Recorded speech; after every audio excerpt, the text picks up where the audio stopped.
Based on details at the scene, we believe this was an isolated, targeted attack on our victims. He's very quiet, calculated about what he says. I don't want to see an innocent man, but I feel like he's just scared to look at me in the eyes. If you plead guilty or found guilty, it is up to death and/or imprisonment for life.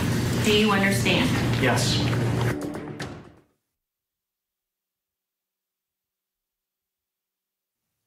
It is the case that captured our nation because of the tragedy of what took place. 4 young college students murdered for no reason whatsoever. This was horrible. This was horrific. Out in Moscow, Idaho, you had Ethan, Xana, Maddie, and Kaylee, 4 young people who were just living their best lives, right? Doing what every college student does. They're doing a little bit better than some other college students. I mean, they had things happening in their lives. It was all taken away. And now they've arrested the man they believe is responsible. Court TV was there all fall into the winter of last year as this mystery was being revealed, and finally an arrest. And now Court TV legal correspondent Chanley Painter is back outside the crime scene in Moscow, Idaho tonight. Chanley, great to see you. Thank you so much. Let's start with what's behind you. This house, which has been such a focal point of everything, because this is where the murders took place, and we just couldn't understand how that could happen. And it looks like things are boarded up. What is the status of this house in terms of being a scene for evidence, gathering evidence and trying to forensically figure out what happened to those 4 young people? Yeah, Vinny, it's great to be with you. We're back here in Moscow, Idaho. It's been 4 months exactly yesterday since those brutal murders inside this house behind me. And you have it right, it looks a lot different than it did the last time that we were here. As you can see, there's a metal fence around the home. The windows, the door boarded up, no trespassing signs. There's, of course, the private security, Hills Canyon security posted out front. This home was handed over from law enforcement to the owner of the property, and the owner of the property has gifted it to the University of Idaho, which is steps away, as you know.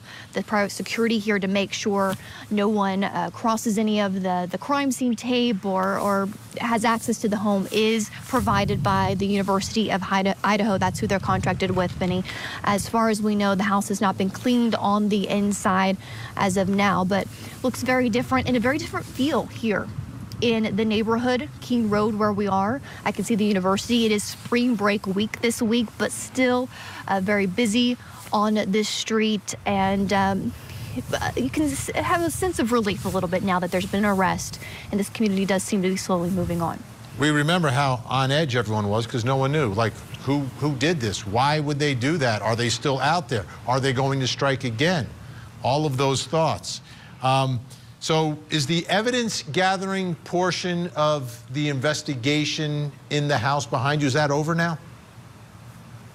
That is over. Law enforcement completed the investigation inside. We were here when, Kohberger was, of course, arrested, and his defense, Kootenai County Public Defender Ann Taylor, was actually seen in this home even before it was announced that she was taking over his case, and his defense had a private investigator. They've done their work here. The defense team has as well. So law enforcement has closed the investigation, evidence gathering inside. It's been passed over to the owner, who is now gifted it to the university, Vinny, and the university has plans to demolish this home at some point. And at some point, do we think that's going to be before or after a trial in this case? Do we have any idea?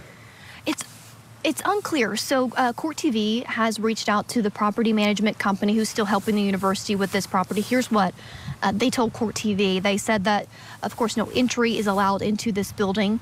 Even after remediation or the cleaning of the inside of this property, the house will be demolished after it is cleaned, and there's no date set for demolition, according to Team Idaho Property Management. Also, the University of Idaho, who now owns this property, Vinny, Scott Green, has released a statement. It says that the owner of the King Street house offered to give the house to the university, which we accepted. The house will be demolished. This is a healing step and removes the physical structure where the crime that shook our community was committed. Demolition also removes efforts to further sensationalize the crime scene. We are evaluating opinions where students may be involved in the future development of the property. Sometimes it is hard to see beyond this tragedy, but the selfless acts, the deep engagement and loving support of our entire Vandal family reminds me that there is so much good in the world. We will never forget Xana, Ethan, Madison, and Kaylee, and I will do everything in my power to protect their dignity and respect their memory. Together we rebuild and continue to support each other. We are Vandal strong. So it's, again, unclear the time frame of when this home would be demolished. Vinny, will it be before or after the trial? Next week, we don't know. The private security here doesn't even know. It's kind of to the foreseen future of how long they will protect this property. Those that live in this area, they're kind of unsure what the university is going to do with this property. Will they turn it into a memorial, rebuild more student housing? Some that live here would love a parking lot because this is a very steep hill in the wintertime that gets a little slippery. So we shall see. Are there any plans to build any sort of memorial for the 4 students? Absolutely. Absolutely. In fact, Scott Green, again, with the University of Idaho, has also talked about what they plan to do to memorialize the victims in this case. And it's a garden. Here's that statement. He says that they're in the early planning stages to create a memorial to the 4 students. It says while the memorial will be a focal point of a garden, the garden will also be a place of remembrance of other students we have lost and a place of healing for those left behind.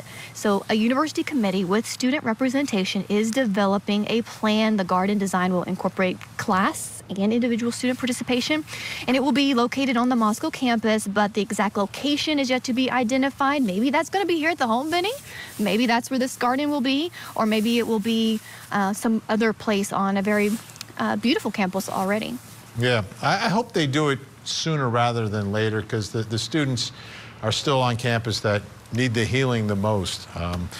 Let's talk about what's happening online now. They're now blurring this house online when you search it on maps. Yeah, Vinny, so as you know, as we've been following this case for months, weeks, online sleuths really did start digging in to any piece of information online, the victims, who could be responsible. And one of those discoveries about a month after the murders happened was the realization that if you search for this home on Google Maps, that it would be blurred. And we have an example. Let's watch. Google is blurring their house out. So watch what happens.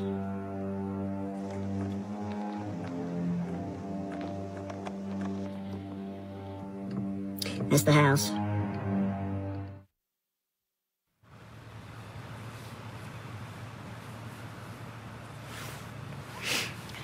So there it is. That's what it would look like if you try to, use Google Maps. And, it's actually really easy to have a home like this blurred for privacy reasons, and it's probably the owner that had this blurred with all the attention that was being placed on this home, people wanting to find out the floor plan, look inside, around the area from afar. You can actually Google it, Vinny, follow a few steps and submit your address to the people there at Google.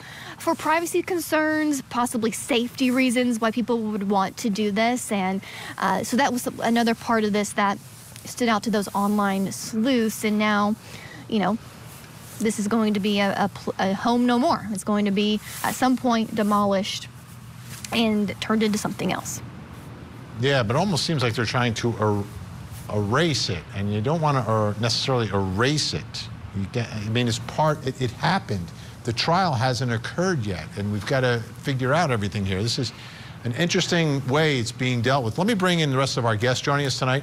From Long Beach, California, forensic criminologist Dr. Laura Pettler, and in Jacksonville, Alabama, forensic death investigator, professor of forensics at Jacksonville State University, and the host of the Body Bags podcast, Joseph Scott Morgan. Great to see you.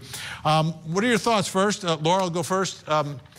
Is it common to destroy a home that is the scene of a quadruple murder before a trial? You know, I don't think it's common to destroy any crime scene before trial. And in some states, there are laws like North Carolina that require prosecutors to preserve certain types of evidence until either the sentence is completed in a trial or the death of the defendant occurs. So I don't think it's very usual. Has it happened? I'm sure, but I don't think it's extremely common. Joseph Scott Morgan, I understand the sensitivity here. This is a horrific case. All murders are, but we haven't had a trial yet. Sometimes they do things called jury views. We just saw that down in South Carolina.